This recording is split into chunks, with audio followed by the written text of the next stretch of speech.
I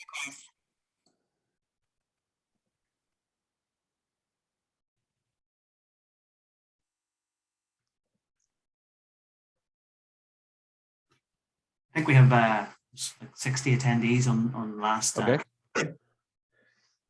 And I see people joining now. Welcome, everyone, if you can hear us.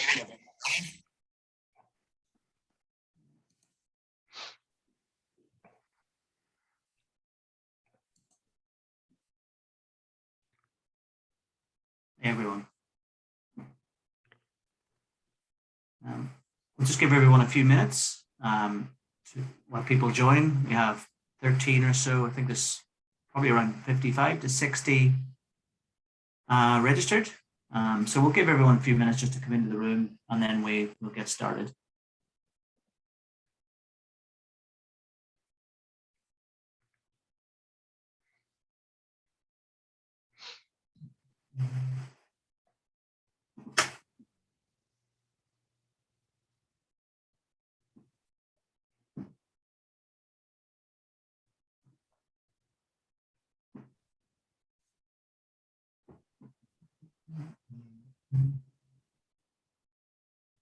And of course, the webinar is recorded, so anyone that's not able to make it, we'll be able to send them it in afterwards.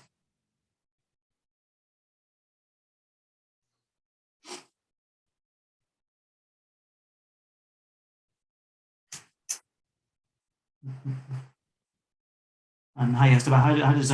How's your day looking at the minute, Esteban?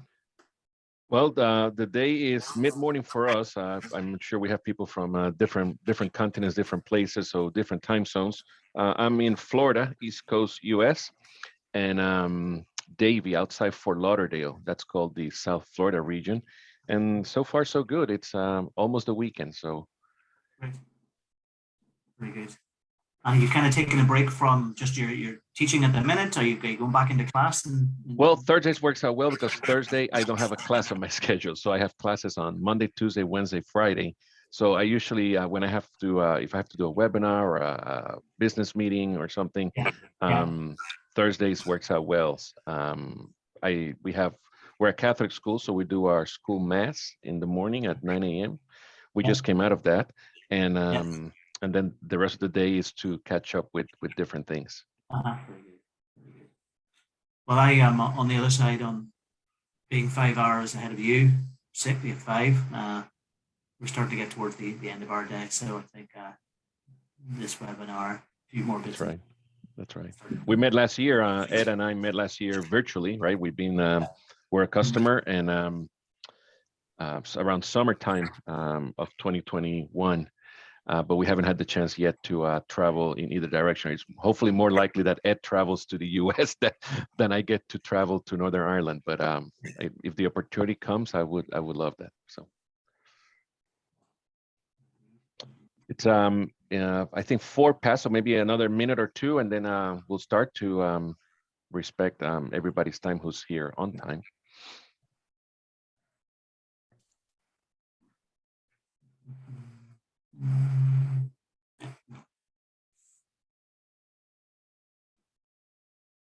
So yeah, once it's 5 past the hour, we can get started, and if anyone joins.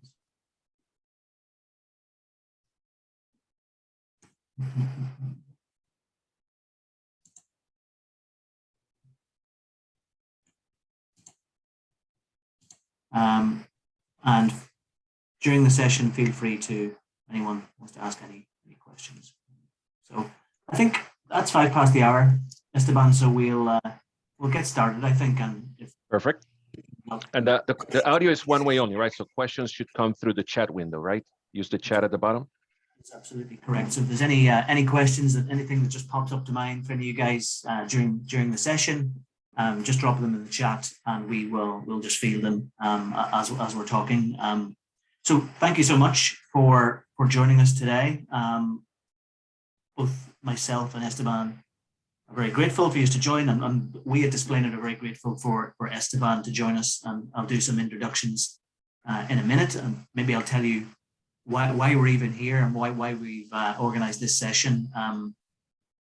Wireless sharing, wireless casting, mirroring, however you call it, has become, I think, more or less a core tool, or is becoming a core tool in today's classrooms. And like any tool, its usefulness depends on how it's used, who's using it, and what they're using it for. So today's session is all about exploring how to use a tool like screen sharing, screen mirroring in the classroom, and looking at a few ways of how it can be used to make classrooms more engaging and more dynamic.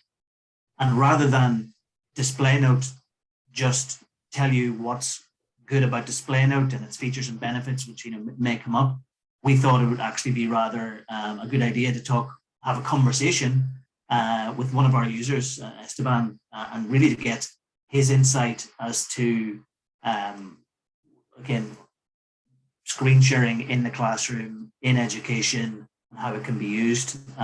So the format will be question and answers. I'll just be having a conversation between the two of us, but feel free for any of you guys that are listening to just talk about or ask any questions while we're having this conversation.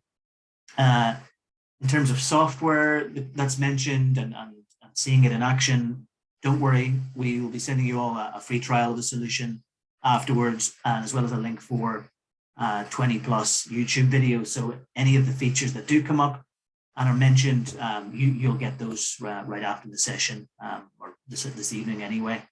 And each month we'll be doing a different webinar from a different speaker like Esteban. So all about screen sharing in education and classroom. So I guess without further ado, so that's been quite a long intro. Esteban, do you want to just introduce yourself and talk about what it is you do and who you are? Sure. Thank you, Ed. Welcome, everyone. Thanks for joining us. I don't work for DisplayNote. I'm just a user who loves DisplayNote.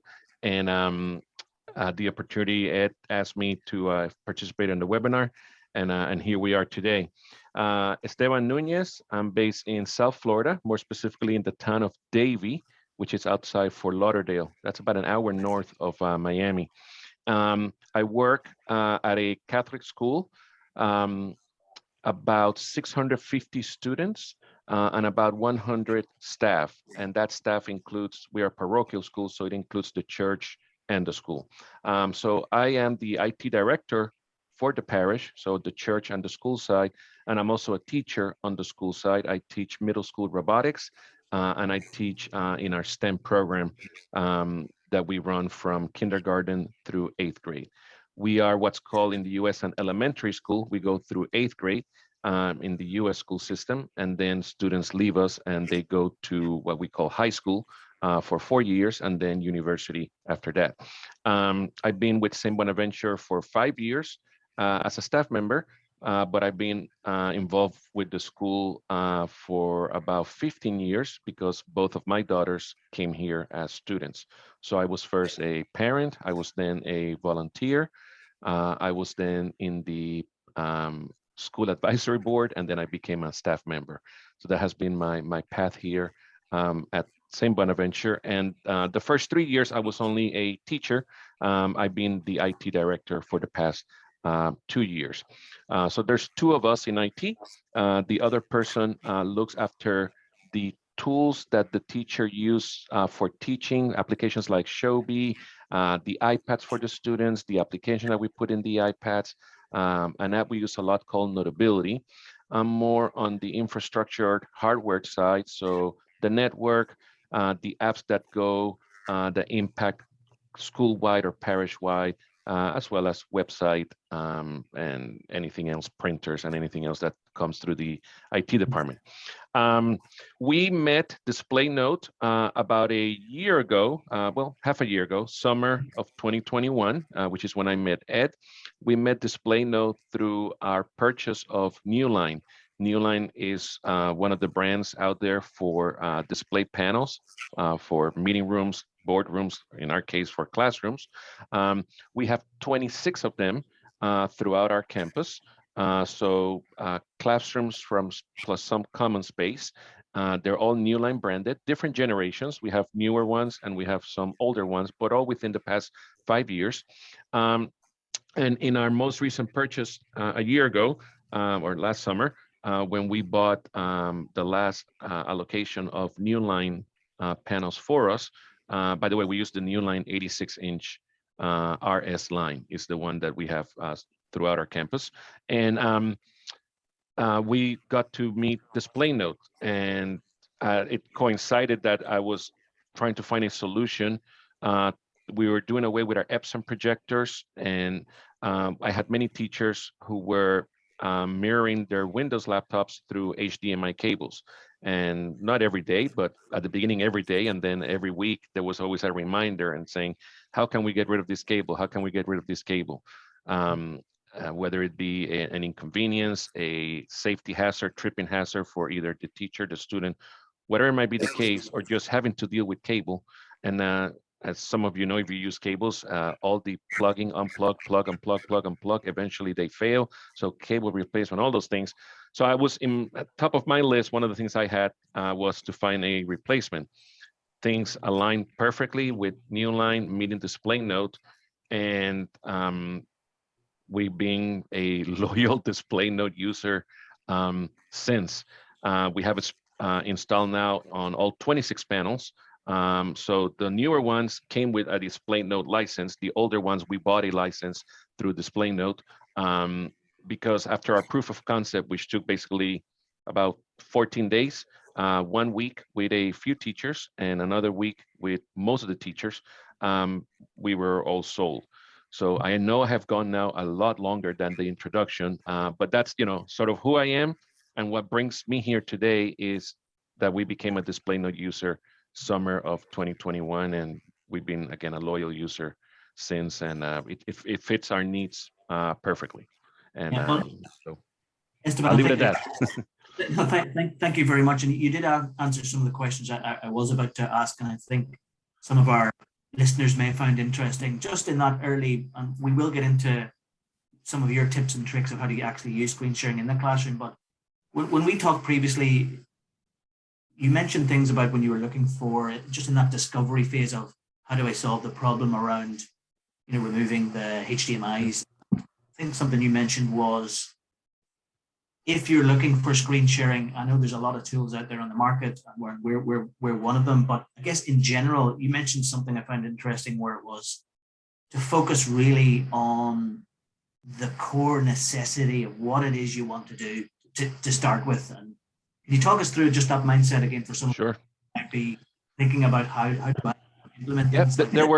There were two immediate things that came up at the top of the list as we were evaluating DisplayNote, that it was different, and proof of concept validate that it was better than what we had already tried.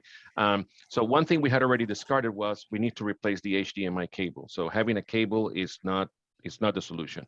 Whether, again, it's the safety hazard because you have a cable from the wall, from the panel on the wall somewhere to a desk, and then if those of you that are teachers in the call, you know that, and those of you that are in IT, you know that each teacher has a different preference for where they want to locate their desk, where they want to teach from. So there was this issue of either a shorter or longer cable coming out of the wall. So we have that tripping hazard.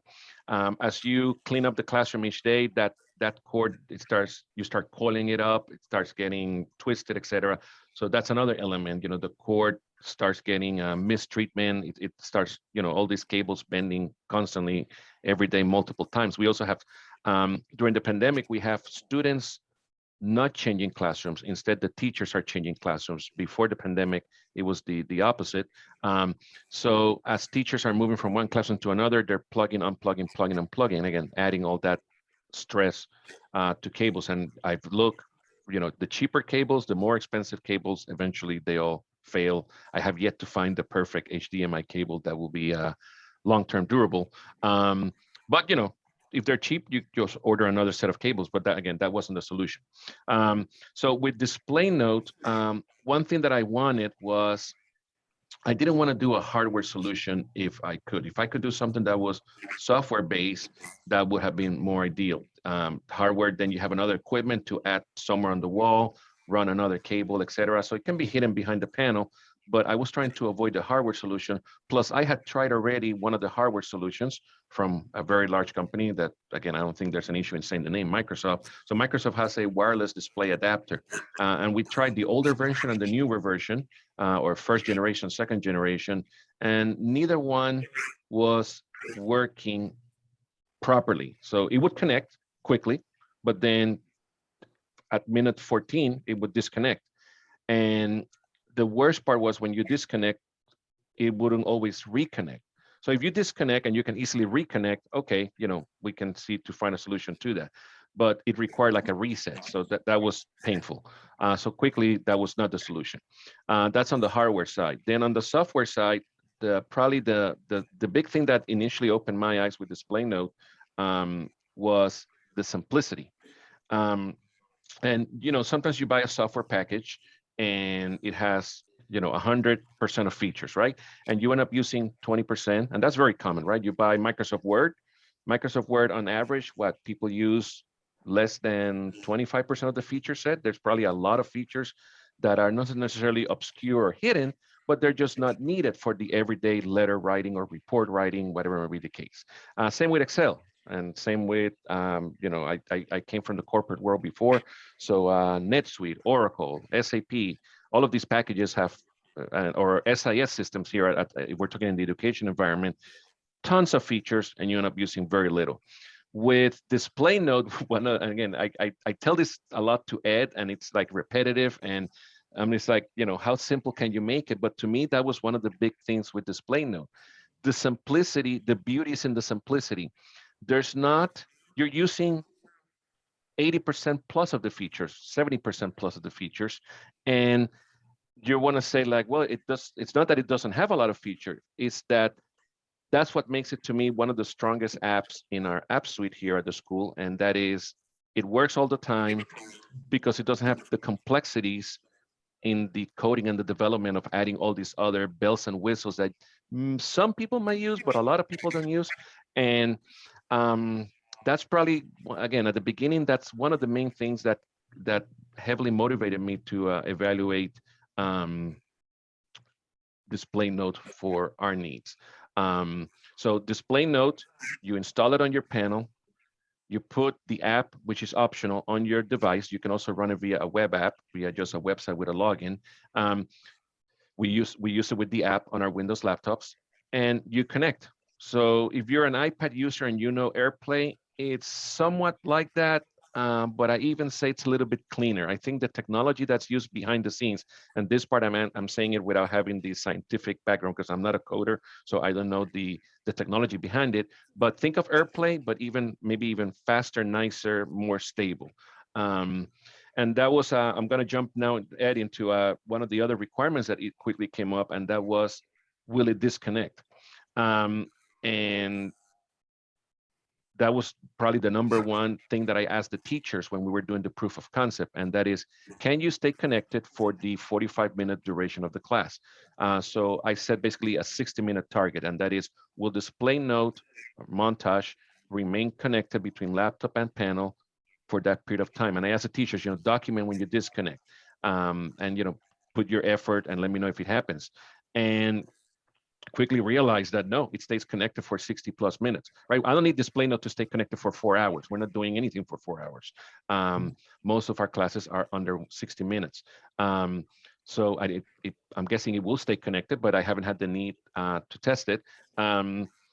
But it doesn't disconnect. And that's probably, if you want to keep your teachers happy, and I'm a teacher as well, right? So I do IT, but I also teach.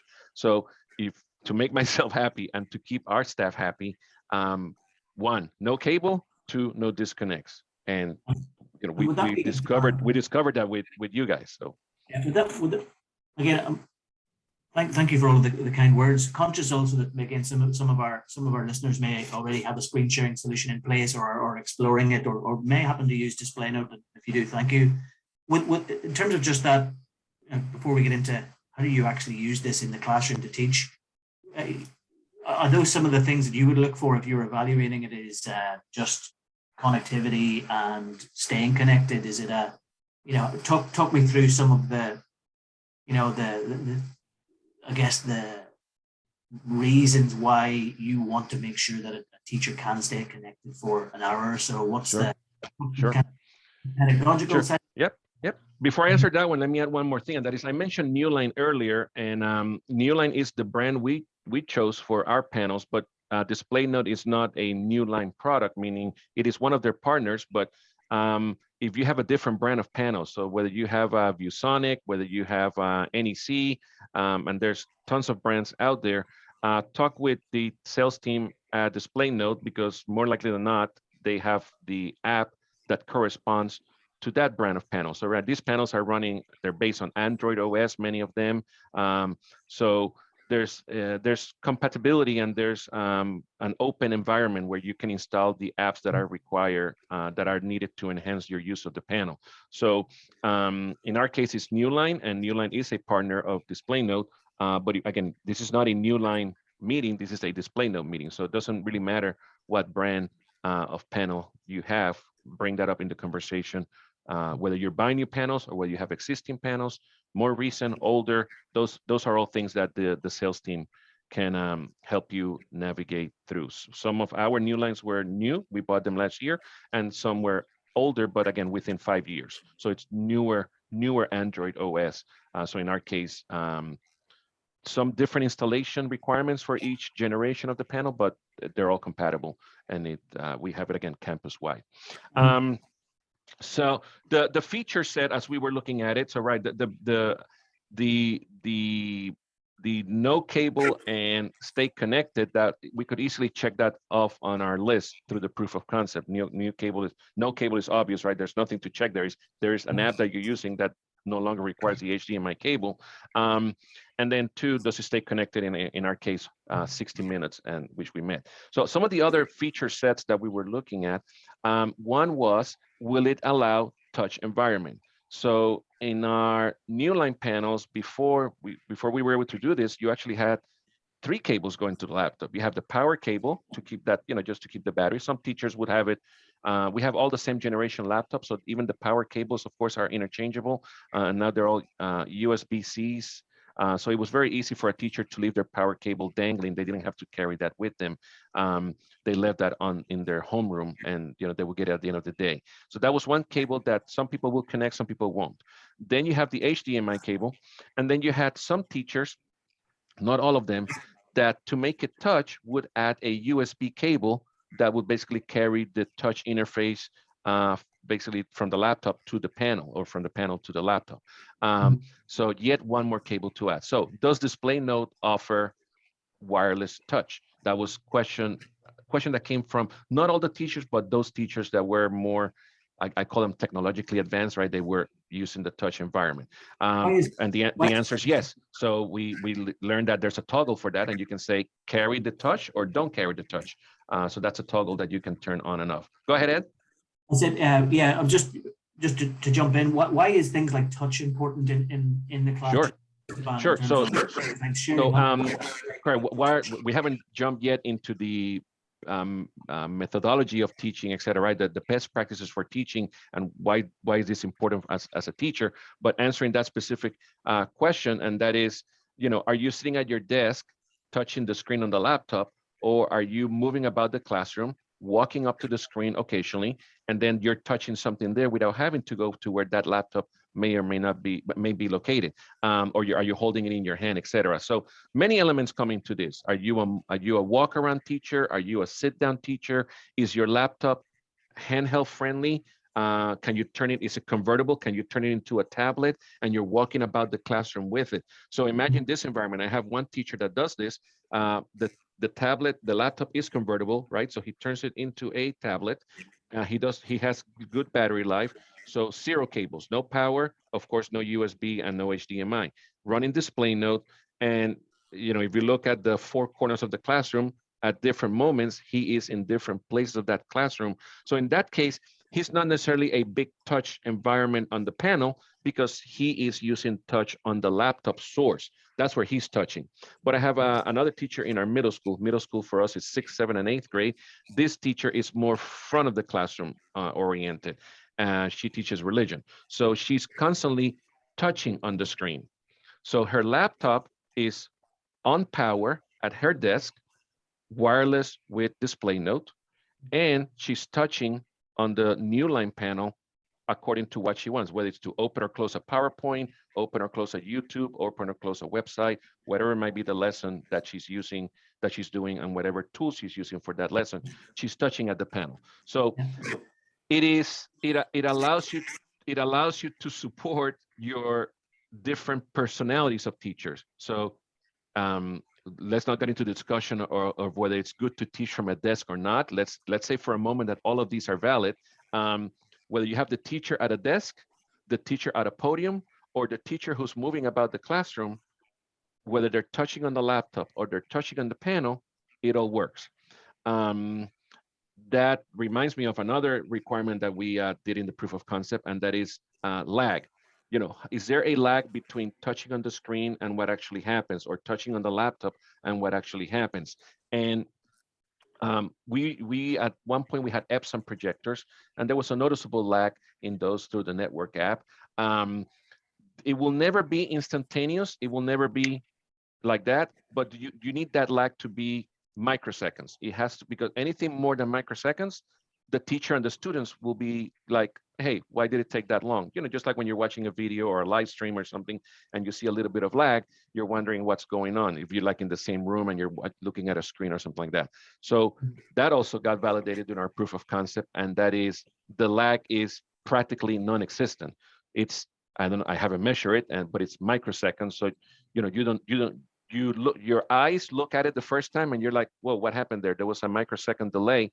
But after your first session with DisplayNote, it's part of what's happening. So you don't notice it. So that was also another requirement for us that we were able to quickly overcome. If you know AirPlay, it's less than the AirPlay lag. So, or it's comparable to the AirPlay lag. Very good, very good. And Esteban, I guess getting into probably the part I was saying to you, I'm looking forward to the most, because when we talked, and you've got through the proof of concept, checked it out, and now you've got it into teachers' hands. I think you were, as you described it, and again, no matter what screen sharing tool you use or don't use or looking for, what I found really interesting was some of the ways that you and your colleagues were using a screen sharing tool to teach and keep students engaged and keep teachers mobile. And if there's one kind of take home for anyone listening, I'd love them to be around. I could actually do that with my screen sharing tool, or I could go and get Montage to help me do that. Can you talk me through just some of how you use the screen sharing tool? Sure. Sure. So two things there. One is teacher. You mentioned at the beginning, teacher buy-in. So you need the staff to quickly accept the solution, or not necessarily quickly, but you need the staff to accept it. And if they don't accept it, they'll say yes, but then they won't use it, and they'll go back to that HDMI cable because they feel the security of that cable. And I'll always say, never trash the cable. Always leave it there as a backup. If something were to happen, either DisplayNote, something were to happen to DisplayNote, or the Wi-Fi signal, whatever technologies are involved in going through this, you always want to have an HDMI cable dangling and that TV nicely coiled up on the wall in a little hook, so that the teacher can always go back to that. But you want them to have the buy-in on the app so that they're not going back to that cable, because once they learn the benefit of doing this through DisplayNote, they'll never go back to that cable. And that has been our experience. I only had one teacher who insisted on using that cable well into the semester in the fall. So, all the way probably through October or so, she was still relying on that cable. And then finally, the other teachers, it's also different when it comes from the IT department versus coming from a colleague. So when it came from the other teachers in the middle school, it's like, why are you doing this? And it was our science teacher. And now she converted to the light side of the way of doing this. The main thing, why spend the money? Why do this, right? Why spend money on a technology that hopefully it's making it ultimately what we want is to make teaching better. Can our students learn more? Can our teachers provide better instruction? So I'm a big fan personally of do not teach from behind the desk, right? You have to walk around. You have to get close to the student. And now we have all these pandemic restrictions, etc. So they're, putting that aside, putting the pandemic, wearing your mask and no touching and whatever, your rules are in terms of being able to pat a student on the back or being close to them, putting all that aside, you want to be near the students. You want to be in their environment. So it's like, the leader who leads by example versus the leader who leads just trying to speak from the front of the room. So again, I'm not attacking the people who teach from the front of the room. I'm do it myself. It depends on certain situations, but I'm a big fan of whenever possible, get close to the student, walk the aisles, go up and down, teach from the southeast corner, teach from the northeast corner, teach from the southwest corner, teach from the northwest corner, right? And vary that either whether it's from lesson to lesson within the same day. So that's a thing I love about DisplayNote, and I'm a fan also of bringing the laptop with me and moving about it. I don't use the tablet mode. I'm not a big fan of tablet PCs. To me, the tablet is the iPad. When I want a tablet, I do the iPad. And this another parentheses, DisplayNote supports AirPlay, so you can mirror Windows, you can mirror iPad or iOS or Mac OS into it. I'm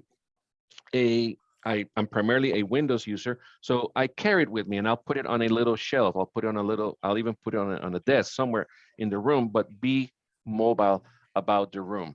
So to me, that's the main thing that in my style of teaching, that DisplayNote lets me have the laptop with 0 wires. So I have no power, no USB, no HDMI. I can be anywhere in the room with my device. And in my robotics class, we're looking at a panel and we're sitting in the room, we're sitting on the floor with the laptop in front of me on the floor, right? So think of the possibilities of being very mobile, just like, again, if you think of the AirPlay environment with an iPad, being able to do that mirroring Windows, and again, with no lag, with no disconnects, with touch capability, if you go up to the TV, those are all benefits. One other feature, again, we're talking about we haven't talked in detail about the feature set and you evaluated. This one we don't use a lot, but for those of you that might be interested, you can have up to 4 connections at the same time in DisplayNote. So I could have myself, and let's say I have 3 students or 2 students or 1 student who I ask to mirror as well from their device. That can be done. We don't use that. We're not using that feature, but it is available. So that's something you could explore with Ed and the sales team. And another feature that I have some teachers using is the whiteboard. So there is an annotation tool, so you can annotate from the DisplayNote app to annotate and have basically a whiteboard. I have some teachers using it. Most teachers are using their, and I think to me, this again speaks volume of DisplayNote, and that is you can use any annotation tool you want. You can use the annotation tool on Newline. You can use the annotation tool on Windows. You can use the annotation tool built within DisplayNote. So pick your favorite and use that one. But DisplayNote does offer a whiteboard capability, and it's basic, but it covers the necessity. So quite happy there as well. And are there times, Esteban, when also keen to find out, as you're going through instruction, are there times when you think that's a time to screen share versus that's not a time to screen share, in terms of when is it best deployed, do you think? Sure. We about, I don't know, 3-4 years ago, we had somebody, I don't know, come to the school. I forget if it was like a PD for teachers or a webinar we attended, but the person mentioned, with all this technology, don't forget about the human aspect or the human factor of teaching, right? So we constantly remind ourselves, and that is, doesn't matter what tools you have, teaching is not done by the technology, teaching is done by the person, by the teacher. So there are moments where, you don't want to mirror. There are moments where there's a big, well, not that big, there's a red square on your DisplayNote screen that says, pause the mirroring. There are moments where you want that black screen on the panel, on the wall. There are moments where you want to talk to the students without, annotating, without, don't look at your iPads, don't look at the screen, look at me, listen to my voice, maybe take some notes on paper. The way some of us, older generation, learn learned before we had all these technological tools available to us or available to teachers. So, you know, I think that's important. And this is not maybe not so much for the IT people on the call, but for those that are educators and teachers, and that is, you know, don't forget to. There's a moment where sometimes the technology you have to put it down and set it aside. And how do we tie that to DisplayNote? There's a big, again, not that big, but there's a big button that says pause or stop, disconnect, and easily reconnect back if you need to. But, you know, show me a black screen. Don't look at the PowerPoint. Don't look at the YouTube video right now. Look at me or look at your teammate. Look at your classmate, and we're going to have, you know, a discussion. So the technology has to be compatible with that. So again, DisplayNote fits perfectly into our way of doing things here at St Bonaventure. Very good, very good. And again, just conscious of time, we're coming up to, we've got 10 minutes left. Again, if anyone in listening has any questions, type them in the chat. But what I'm also keen is that you just look through the whole steps of you know, you find that you have a problem, you put in a proof of concept, you run the solution. Any advice to anyone that's kind of in a similar position as you in terms of, okay, I needed to deploy this technology. Do you have any tips and hints in terms of how long or when did you deploy this, or how to go about deploying it again? Okay. Deployment is fast. It's easy because somebody in the IT department, or whether it's no IT department and it's a teacher that's very technologically advanced, does this job, you need to get the app into the panels. So, you know, you may want to set a weekend site day for that or an afternoon, depending on how many panels you have. You're going to walk around the different panels and get the software installed.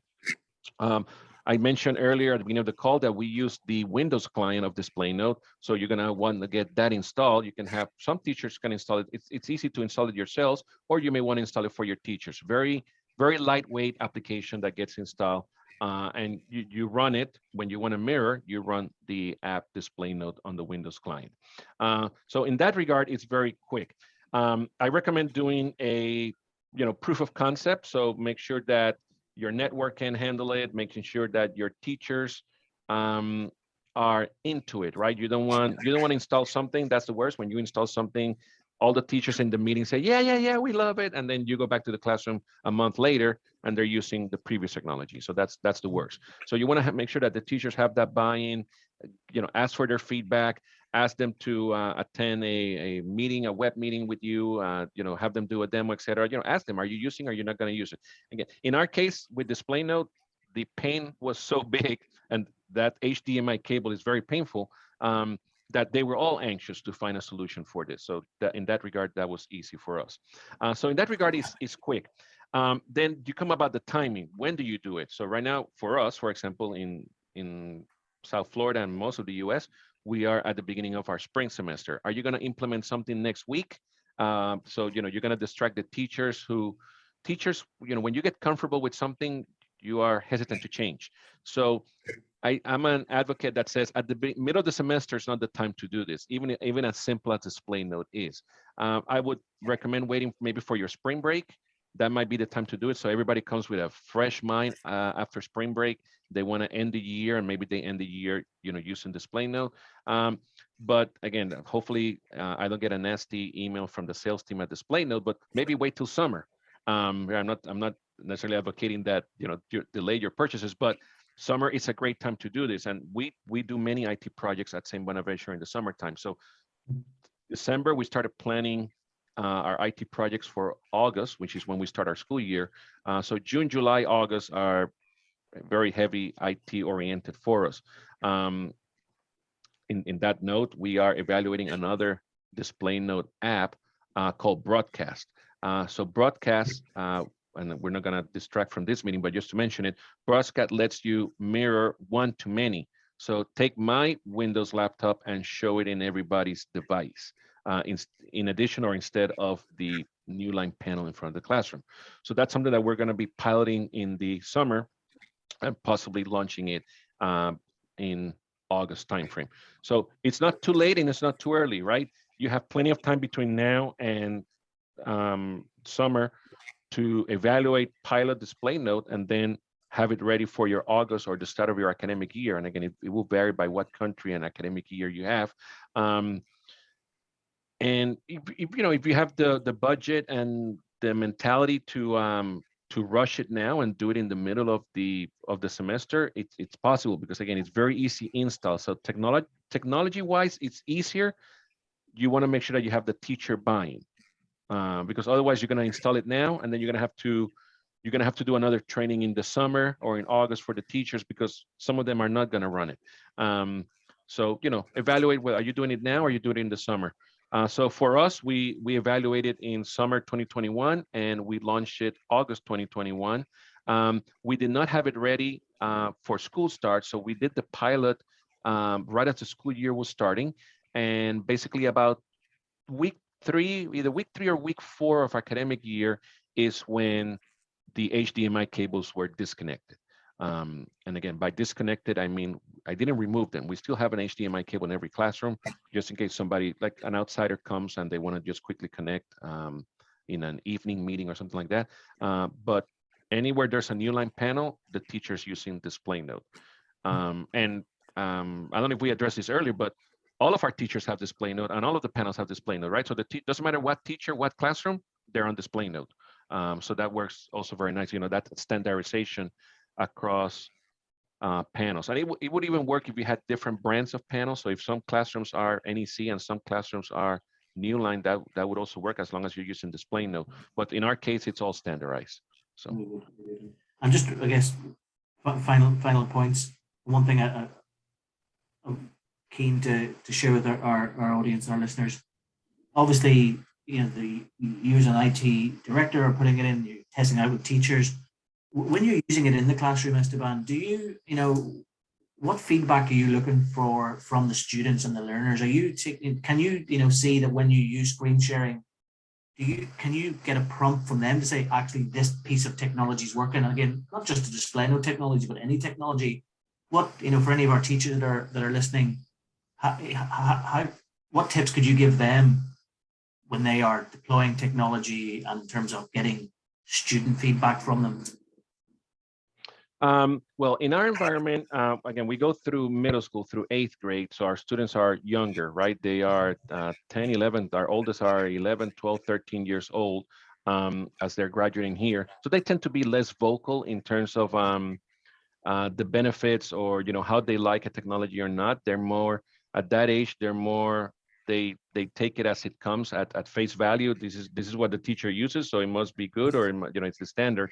But some teachers, some students, especially in our upper grades, so 6th, 7th, and 8th, they'll be more vocal about it, and they may not have much say, but they'll tell you, they'll make fun of the teacher, right? If it's always disconnecting, or that teacher never knows how to use the touch capabilities, because many of our students are technologically more advanced than ourselves as teachers. So these students were born with iPhones, they were born with iPads, they were born, all of them have a computer since they were born. So different from myself. I'm 50, by the way, so I'm there, my age. I remember my first PC when my dad bought it for me.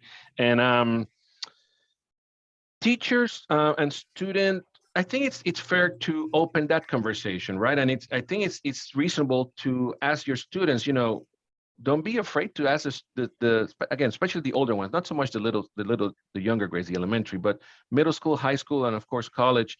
Did this method work well today? If you use, whether you're using Shobi, whether you're using Notability, whether you're using a Kahoot quiz, a Quizlet, doesn't matter what the app is, ask the students to be vocal on how do they feel that's making it better or worse for them, right? You have to be careful, right? You don't, are you asking for their opinion? Are you giving them a vote? Are you letting them dictate what is being done? Not necessarily, but as we talk in business life and employee and human resources, you want buy-in. You want just like you want your teachers to accept and adopt the technology, you want your students to accept and adopt the technology so that they see the value. And we're not just doing this for fun to see a YouTube that I can call a student and go up and answer and touch the screen. Why? You get movement, you get attention, you get participation, you change the dynamics of the classroom, right? From lecturing, all of a sudden we go into interactive. So all of those benefits that we talk about in education, you know, the technology supports them, and that's where DisplayNote ties into this. So I think I answered the question there. You did perfectly. So just very conscious of time, I'll post it over to any of our participants. If you've got any questions, guys, in the chat, you know, we can field them and answer them. And by the way, as I said at the start of the call, we'll be sending you a recording along with a trial for the solution and some YouTube videos, so you'll be able to see actually how the DisplayNote solution works and how you could potentially use that for sharing and improving teacher mobility and student engagement. I want to add before we disconnect, I want to say thank you to Ed for the invitation. Thank you to the participants for joining. I see one question came up there, and I'll let Ed moderate. What I want to say is I'm available for offline conversation. If anybody's interested, you have my name, Esteban Nunez, and you know where I work, St Bonaventure School in Davie, Florida. So you can get my phone, you can get my email through Ed, and we can get a conversation going. And I'll give it to you now. Don't necessarily have to write it down, because again, you can get it from Ed, but it's Nunez. So my first initial, my last name, at stbonaventurechurch.com. And again, I'm not expecting people to write that down, but I'll put it on the chat window, Nunez at stbonaventurechurch.com, or just coordinate through Ed. You know, if you want me to, it's hard to demonstrate the solution, right? Because it's you know, I could have a Newline panel behind me, and if we need to do that, we can do that. We can go to a classroom with a Newline panel, and then get another laptop that has Newline separate from the Zoom meeting, and all of those, you know, Zoom friendly demo wise. But that can be arranged, and then, you know, you can talk to the sales team. And again, bottom line is I'm available as well for any offline conversation. Anybody who wants to say, hey, I don't want to talk to Ed and the sales team, I want to talk to the end user, I'll be more than happy. Question here from Clinton. Thanks, Clinton. Have you used the regular PC solution, montage on a PC? So I guess that's the montage receiver on a PC. I don't think you have, but no. No, so we have montage. We have the montage, let's call it the montage server or the montage host installed on our Newline panels, right? We have an app running on those Newline panels, and the teacher will load that app and run montage at the beginning of the day, right? To load that up on the screen. And that will give you basically your security code to connect. And then on the Windows client, I have the DisplayNote, let's call it the montage client, or the montage thin. I like to call it a thin client because it's very light duty. And the teacher will, most teachers have that in their Windows toolbar as a favorite at the bottom. And they'll click on that and says, okay, what is the code on the screen? Plug it in, and then you connect.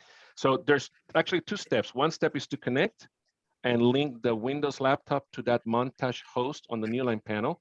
Step number two is to then say, I'm ready to share. So I like that feature also, and some people might disagree, and you might say, I wish that as soon as you connect, it immediately starts showing your screen.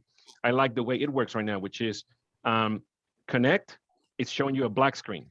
It won't start sharing your screen until you actually say, share the screen now. So I connect it, and then I start sharing.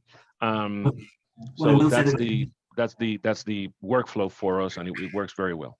And then I think just to maybe kind of read between the lines on the Windows solution, the software is the identical solution to what Esteban would have on Android, with just one notable exception, is that on the Windows side you can have 6 people connected to the session at any time. So we'll be sending you a trial version of it anyway, so you can have a look at that on your PC. And we'll just if anyone's got any more questions, type them in the chat. Otherwise, we will again finish off by saying thank you very much for your time. I know it's precious commodity. Really glad that you took the time out to listen to this conversation, and thank you to you, Esteban, for your insight. I thought some really useful points, especially in terms of student engagement and walking around the room and being part of the group, as you say, and being able to cast to the front. I thought that was really excellent. Another question in here: do you need to use the app on the laptop, get touch to work with DisplayNote. I'll field this one. So touch with DisplayNote, the app works in 2 ways. You can obviously share up to your touch screen, Scott, but if you have a touch screen, you can take back control of your Windows application or your MacBook or your Windows PC. So there is an option, a feature that allows back control. So once you've cast to the front, and if you've got a touch screen at the front, you can take back control of that of that device that's connected. So I don't know if the question had to do with the web client versus like if you're not running the Windows client, do you still have touchback? You do not. No, not yet. No, it's a Windows or a Mac client. Windows or Mac client allows the. Okay, perfect. Yeah, I'm looking at I just loaded the client on my laptop here while we're having the Zoom meeting. Actually, if I share my screen, I'll give you again. If you need to disconnect, we understand. If you need to disconnect, I'll just quickly give you a hey. Let's see the actual what does it actually look like. I'll share you my just so you at least you see the DisplayNote screen there. So I'm on the settings screen for DisplayNote. The two that I like to that I like to mention that I'll mention here is one is you have a setting for the resolution 720 or 1080. We've been running at 1080 since day one and never had a performance issue. We have a pretty good network infrastructure. We use Meraki switches. And we have good connectivity. Most teachers are on Wi-Fi to the internet. So again, they don't have an Ethernet cable connected to that device. And again, I have every laptop running at the 1080p resolution. That has never been a discussion. I have never had to ask Ed or the support team about that. And here's the setting where you can say turn touchback control on or off. And again, we have that all turned on for all of our teacher devices. And again, connecting is as simple as what is the meeting ID, and you can put your name. And again, this is especially useful when you have more than one user. So you can have Esteban, you can have Ed, and you can have Jane, and we are all connected to this DisplayNote panel or this Newline panel. In our case, it's one-to-one. So some teachers just even put just just one character to let it go through, or Mr. N is very common, Mr. N, Mr. B, Mr. whatever, or Mrs. whoever. So again, don't want to distract from the call. Again, I know we're not doing a demo right now, but at least, there is a true product behind this. And I encourage you to contact the sales team so you can get a demo. I think Ed mentioned that everybody's going to get a trial version of it. So, go through the motions there. There's another question there. Is there an Mac app? Yeah, there is indeed. There's a Mac app, and Touchback works on the Mac application as well. Okay, that's worth mentioning. We're not a Mac school, but I do have a Mac as well here in IT, and I have it on my Mac. And getting touch on the Mac was so awesome because you're like, what? Mac is not a touchscreen device. Well, it is. With your Newline panel, you're touching the screen, so it's touch the panel. It carries back to the host laptop that is sending the signal. So works quite well. But again, we're Windows based primarily. Happy to show you guys a demo at any stage. So if you want to just follow up, and again, and ton of YouTube videos will be sending you the link, and you'll be able to see that touchback in action. So good. Well, thank you so much, everyone. Thank you. I really appreciate your time, and thank you, Esteban, for joining us and sharing that with us. So thank you so much, guys. I'm going to call this to a close. And again, trial, links to videos on their way to your evening. Thank you, everyone. Have a great morning, afternoon, or evening. Thank you, guys. Thanks all.